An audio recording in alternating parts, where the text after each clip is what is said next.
Hey, what up, my peeps? You got Saj coming at you. So this is my brown water bash trip report that I've been promising you guys, telling you about for the last couple of. This has been about 2 weeks now since the bash, I think.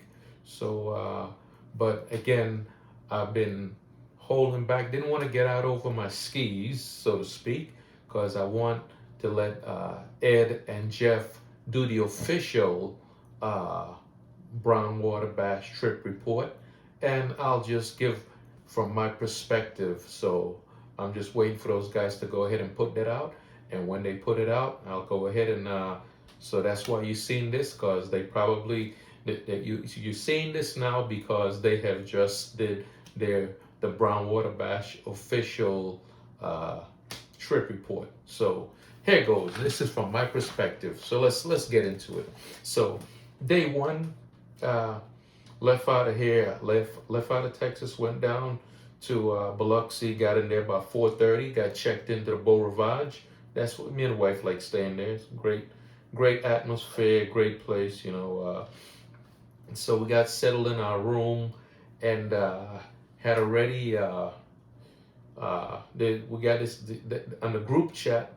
Everybody was already talking about linking up over at the Golden Nugget, and I think Ed had a couple of tables reserved there, so that was going to be perfect to get over there and meet some folks for, meet old friends and just kind of rub elbows for the first time with folks that I hadn't seen, and meet old friends and make new ones. And so went over there to the Golden Nugget, and yeah, got over there, met a couple of folks, but I won't get into names right now. But main thing was to get on the table, say got linked up with Ed and crew. I think it was Ed, Oz, Stent Placer, I think ran Big Kahuna, Larry was there, and just right off the top of my head.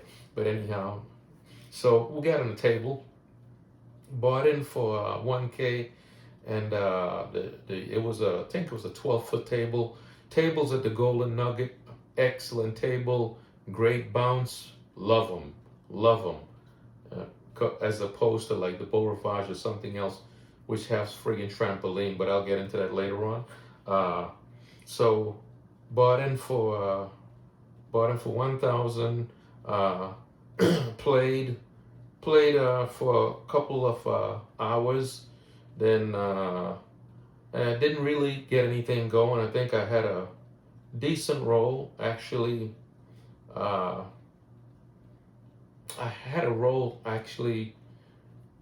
rolled into the teens. Had a roll. The dice, after it took a while for the dice to make their way around the table, because I think we had a packed table of about 16 of us on that table that first night, that Friday evening, and it took a while for the table, which is a good thing. That means everybody's shooting well. And by the time it got to me, I think I had a roll like maybe in the probably mid to high teens or something like that. So I shot well. I bought in for 1,000. I think when all was said and done, I colored up for about let's see, colored up for 1,400. Okay, yep, and that's not bad for 4 hours of play. Walking away up $400. I think that's also the night. Yeah. That same night, when the table was up for 10 on the ATS and needed an 8 of all things to hit the ATS, and for the life of me, I could not hit an 8. So what did I do? I was using a 2V set and killing it, but I know better, so I decided to change the set and go to a 3V. And again, keeping everything in correlation, keeping the sevens in the same place and everything, you would think everything, well, yeah, if a 7 was going to come, it was going to come with the 2V or the 3V. And I changed the set, and guess what?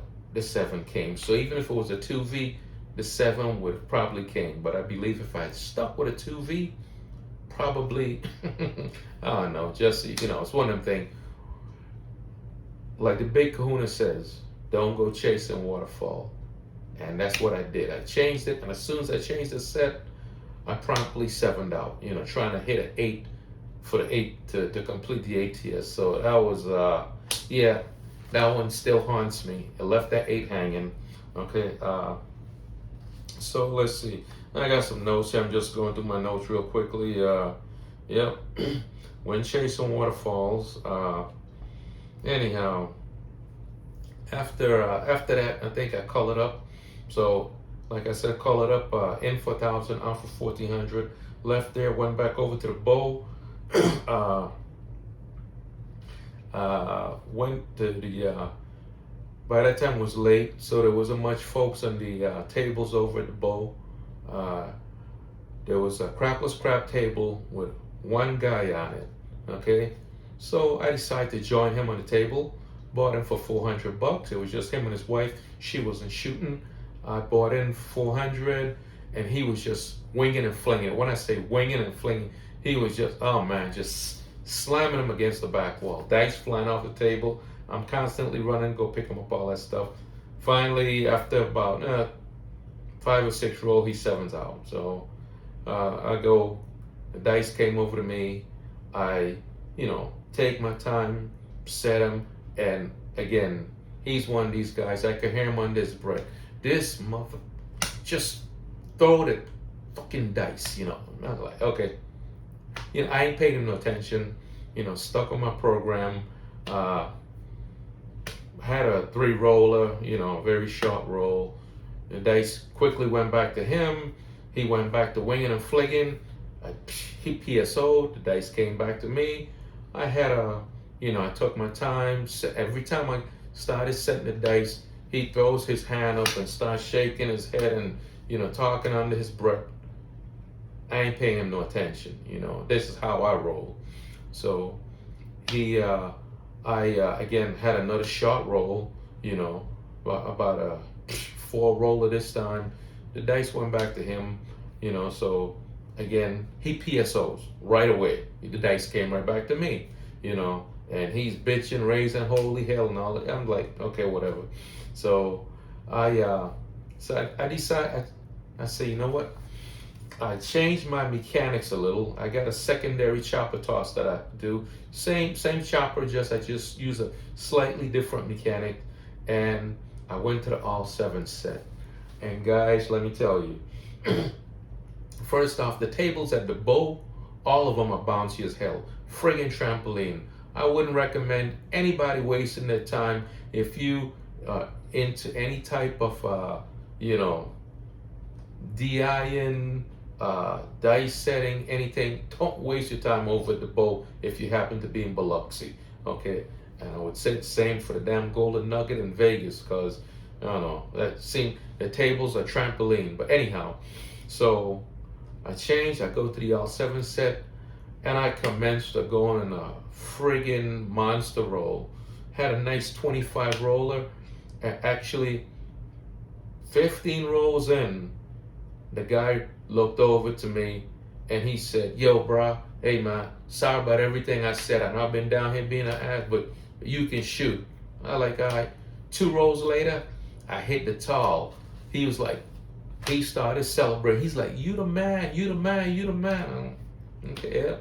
So, again, I just stayed focused, and yes, and like I said, about 10 rolls later, I sevened out right at a 25. I had a 25 roller, sevened out, and he came over and practically shook my hand. He was like, damn, bro, you really killed it. You can shoot. I take back everything I was saying about you. I was like, hey, it's all good, man.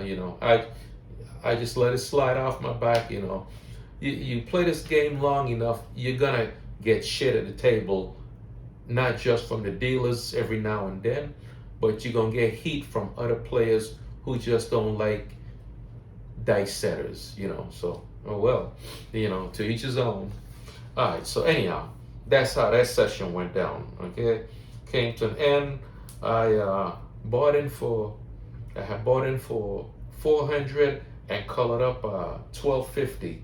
So that was a nice little payday, and I was up for 10 on the ATS. So that worked out nicely. Okay.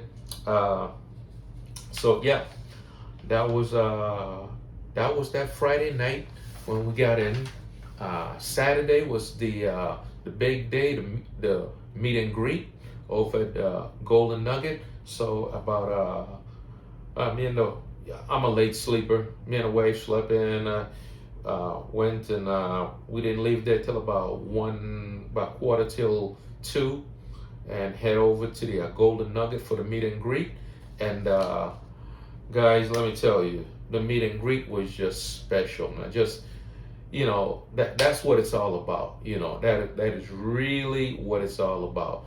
Just meeting just good, like-minded people who are all into dice influence and dice control, whatever you want to call it, and just exchanging ideas, hobnobbing, getting to know one another, talking about techniques, just talking about anything, and just having a good old time, man. It was great. It was great. But I'm sure Ed and Jeff during the official trip report will probably elaborate a lot more on that. So I'm just giving you from my perspective. So when I got in the room there, I was able to meet a bunch of old friends, and made some new ones. And I'm just gonna run down a couple names here. I know I shouldn't do it because I'm gonna forget. There's gonna be a lot of names that I don't call, but just these are just some names that just came to the top of my head. As soon as I walked in, of course, linked up with Mr. Yo and his family. That was excellent. Jeff, you can't miss Jeff. Jeff is the tallest, biggest guy in the room. Then got to touch base with Oz. Hey, my man Oz. Yes. Oz. Cause both me and Oz. I think Oz is a lefty. So when we're shooting, I'm normally at the table next to Oz. And what a great fellow. Love you to death like a brother, Oz. That's my bro. And also Stent Placer, Dr. Random and his lovely wife. Got to sit down and chat with him for a while. X-Man. Yeah, that's a great guy there, man. Didn't get a chance to get a table with X-Man, but I think he was there the last time around, and I got to chat with him a little this time.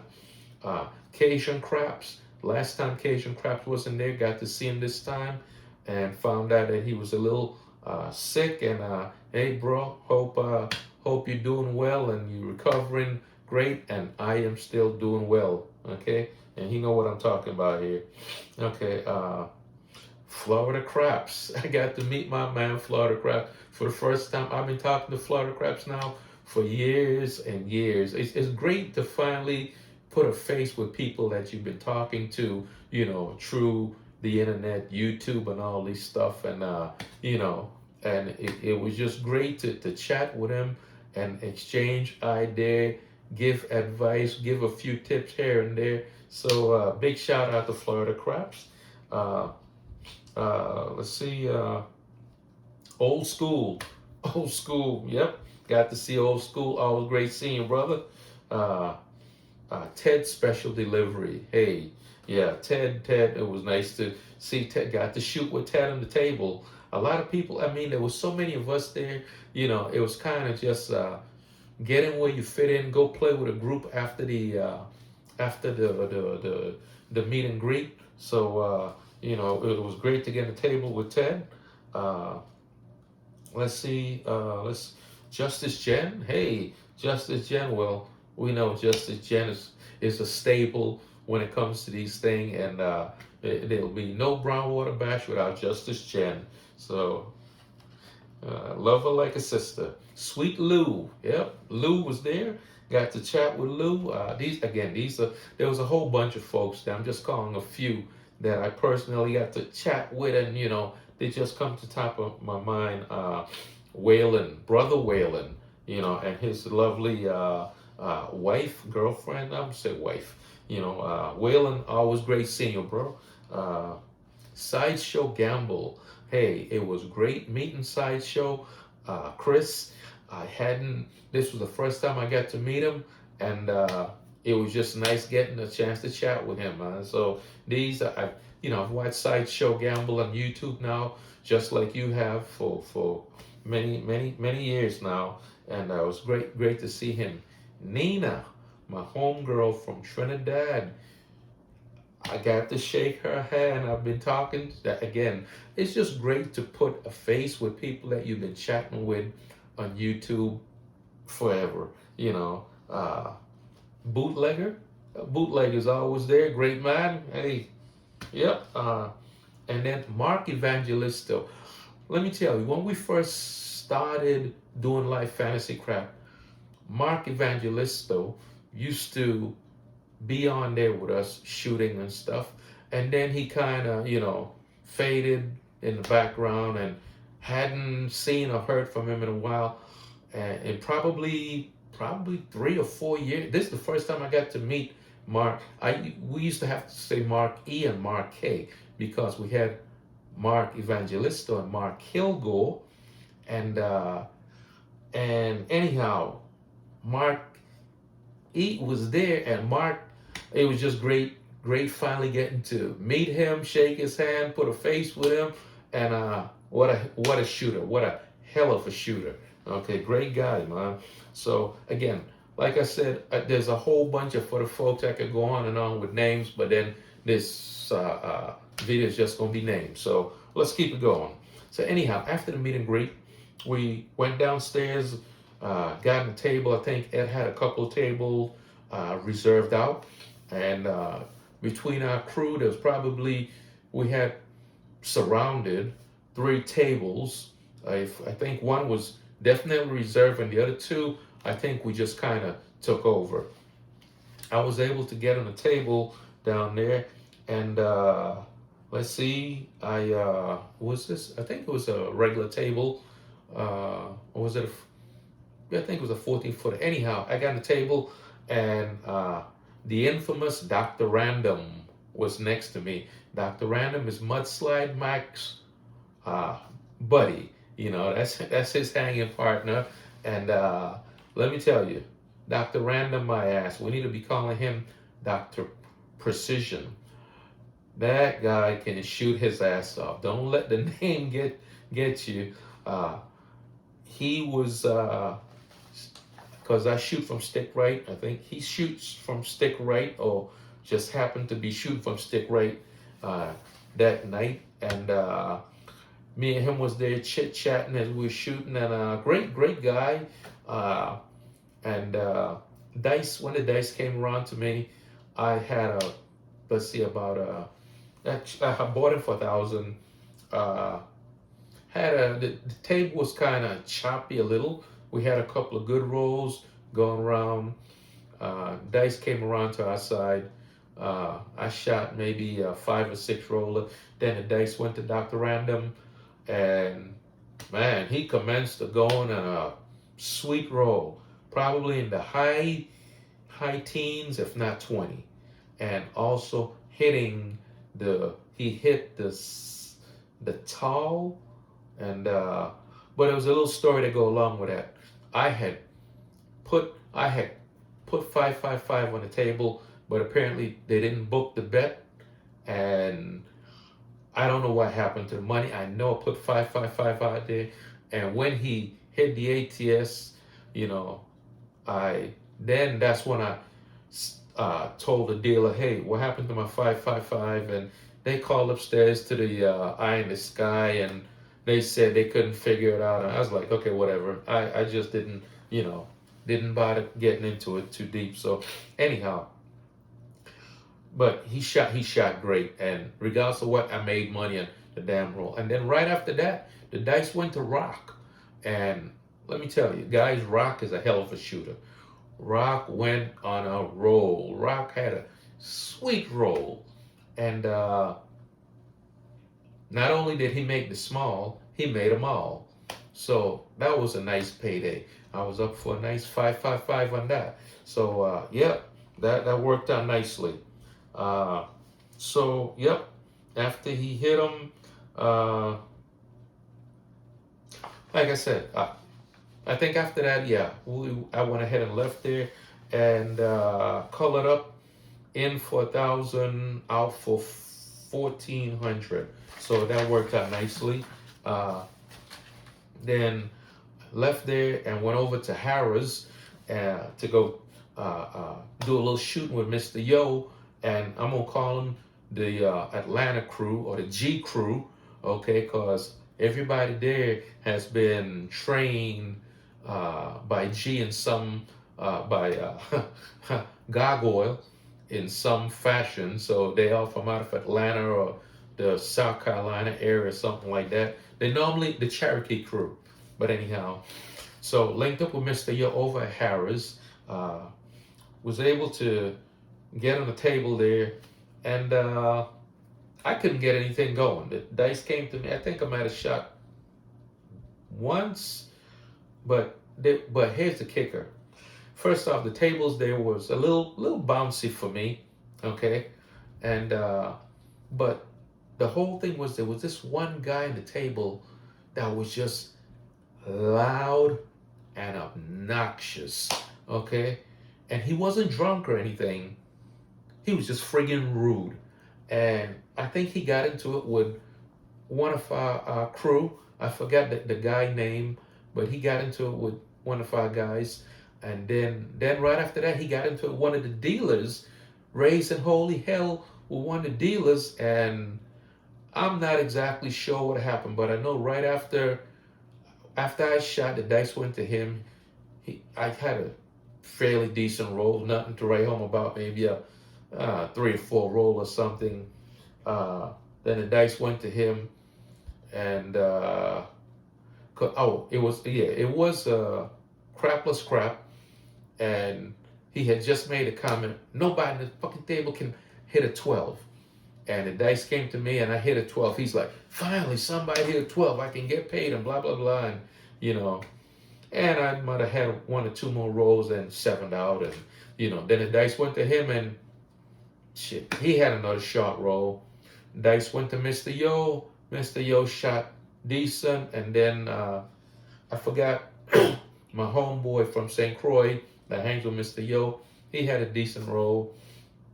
And, yeah, after that, the vibes on the table was just cold, and I told Mr. Yo and the crew, hey guys, I'm gonna color up and call it a night, because that guy was just being an asshole. And you know what? He was standing right next to me, literally right next to me. I'm like, I can't take it. So I colored up, left, and by the time I went to color up, I seen him come into the cage. Well, when I left the table, him and one of the dealers, the stick man, I think, was literally in a heated argument. So I don't know if they tossed him or what, but oh well, he needed to go anyhow. So that was that. I think I had bought him for 500, left out of there 300, so down 2. So okay, no love lost there, but it was just great, shooting with Mr. Yo and the crew. So that was excellent. Always great shooting with you, Mr. Yo. All right. So let's see. After that, left there and went back over to the boat. Okay, back on my side of town. Went back to the boat, and then me and the wife walked over to the Hard Rock Cafe next door, because I knew on Sunday we was gonna be playing over at the Hard Rock. We had a table reserved at the Hard Rock, and I wanted to log a little time on that to get my bearings about it, get my thoughts dialed in. So go over there, and it's about 11 at night, and table was fairly packed. This is Saturday night, and I was able to get to my position, stick right 3. But I realized on that table, now I was at stick right 2 on that table, but it's a 14-footer. I needed to be at stick right 1, okay? And after a couple toss and not really, getting anything going, I think the guy that was at stick one moved, and I was finally able to adjust my position and move up. I didn't think I needed to move because I was in SR2, but I moved up on that table, and you know what? Things started clicking then. I had some good rolls, and I was like, okay. And I think I bought it for maybe 200 because this wasn't, I was just there to get dialed in for the Sunday session. Okay, locked some time on that table, like I said. So left out of there feeling pretty good. Went back over to the bowl, chilled out, and yeah, that after we left there, okay, Sunday, I slept in Sunday. Uh, didn't head over there till right about 4 o'clock. Walked over to the Hard Rock and met up with the crew, Ed and the crew. Uh, so I got to the table, got to my spot. It was well, we had the table reserved, and you guys will hear the breakdown more when Ed and Jeff does the official trip report, the full recap of how that table went. But I was right next to Oz and Mark Evangelisto, Mark E, and they when the first two they shot well. Oz came out the door smoking. Let me tell you, Oz had a beautiful roll. I'm sure Justice Jen have all the stats. She'll be putting them out. Uh, then it went to Mark E. Ed had asked me if I wanted to go first, but guys, I have this thing with when the dice are new, okay, and you throw in the chopper, okay. Well, I'm sure the same goes for par as well, but the dice dig in, and that table is the old felt, not the microfiber. So the dice really dig in, and I didn't want to. I know I have problems with that, so I wanted the dice to get a little beat up. So I tell Ed, let one of the other guys shoot first and let it go around, and I'll bring up the rear. But anyhow, like that didn't quite help me out much because the first two orbits of the dice, guys, I shot like shit. Okay, I'm gonna just say straight up, I shot like shit. I think my first roll was probably 2 or 3 roller. The second hand was probably 3 or 4. The third hand probably a PSO. Okay, and and I was trying every time. Started off with a hard way set, 6-3, and then I changed and went to offset it, turn one dice back because I saw it was 7 and out. Getting a 6-1-7. So I said, okay, fine. Let me just double pitch the dice. So I was basically using the all 7 set, and wouldn't you know it? As soon as I did that, I started throwing primary. I set the point, and like clockwork, threw a 7 using the all 7 set. So I'm like, okay, so I'm throwing primary. So I took and adjusted, and I was like, if I'm throwing primary, I'm going to V sets. When the dice came back around, I went to 2 V set, went on caught an 18 roll hand, okay? So was able to redeem myself a little there. I think 16 or 18, something like that. Then the next orbit of the dice, when the dice came back, caught a 25 roller. So, and had ample hard ways in that roll. Hard 6s and 8s, and just, again, when I'm throwing a 2V set, I just end up with a lot of hard ways. And I'm sure if we was on a table with the bonus, I probably would have made the bonus too in that hand there. So anyhow, and then the next orbit of the dice came back. I had think a 16 roller. So again, just as Jen have the stats, and I'm sure during the recap she'll probably put them out. So, but from what I can remember, I think I had a 16, a 16, a 25, and an 18 or something like that. So I finally was able to get locked in, got my toss down, and yeah, they went great from there. So when all was said, okay, what else I got here? Okay, yep. So the buy-in, like I said, I bought him for 3, and when I colored up, I colored up for 5. Okay, so I was up 2, and I think by that time it was late in the evening. I told the guys, we said our goodbyes, and me and the wife headed back next door for the Beau Rivage, chilled out. I didn't do any more playing. I was tempted to get back on the table up at the Beau, but I didn't, because again, I just didn't. First off, I was up. I took the win. I said I'm gonna walk away with the win. Something Mr. Yo always talk about: discipline. You're there to make money, and I made money. I was up, so why go give it back? And I didn't.